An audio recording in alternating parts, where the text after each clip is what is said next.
দেখেন, কোনো কারণে যদি একটা মানুষ আপনাকে নিয়ে সমালোচনা করে বা আপনাকে নিয়ে কোনো কারণে কোথাও কথা বলে, তাহলে আপনার ধরে নিতে হবে যে আপনি সঠিক ওয়েতে আছেন বা আপনি রাইট ওয়েতে আছেন।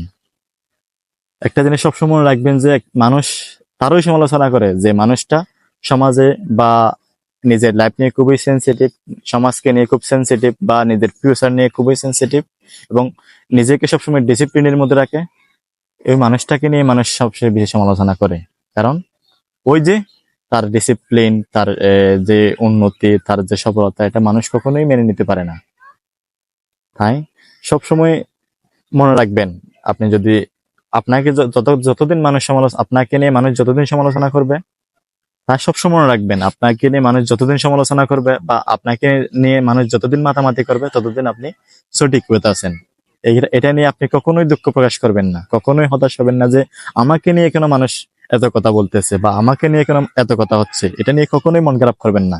এটা হচ্ছে একটা প্রসেস, যে আপনি একটা ভালো কিছু করতেছেন, মানুষ অবশ্যই সেখানে কথা বলবে। ওই যে যে গাঁজা খাচ্ছে, যে মদ খাচ্ছে, তাকে নিয়ে তো কখনো কথা বলতেছে না মানুষ, তাকে নিয়ে তো কখনো আড্ডা দিচ্ছে না, তাকে নিয়ে তো কখনো কথা হচ্ছে না। কথা আপনাকে নিয়ে হচ্ছে, কারণ আপনি সমাজে ভালো কিছু করতে যাচ্ছেন বা আপনি ভালো কিছু করতেছেন।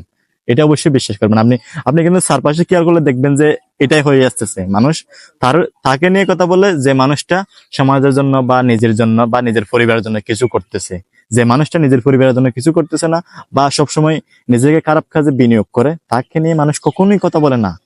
এটি সমাজের একটা ব্যাপার হয়ে দাঁড়িয়েছে আমাদের জন্য। সো কখনোই নিজেকে নিয়ে হতাশ হবেন না যে মানুষ সমালোচনা করছে বা মানুষ এটা বলতেছে বা মানুষ ওই এটা বলতেছে, সে এটা বলতেছে, এটা আমার খুব গায়ে লাগতেছে, এটা কখনোই গায়ে নিবেন না। আপনি মনে মনে বিশ্বাস করবেন যে এটা হচ্ছে এটা আসলে আমি মনে হয় রাইট ওয়েতে আছি, এটা মনে হয় আমাকে নিয়ে কথা বলতেছে, আমি হয়তো বা সঠিক ওয়েতে আছি, না হলে তো মানুষ কথা বলতো না। আপনি সবসময় একটা জিনিস মনে রাখবেন, সমাজে যারাই রাইট ওয়েতে আছে, যারাই সফল হয়েছে, মানুষ তাদেরকে নিয়ে কথা বলে। যারা গাঁজাখোর, যারা মদ খায়, যারা গাঞ্জাটি, তাদেরকে নিয়ে কখনোই সমাজ কথা বলে না। এটা এই যে একটা ব্যাপার।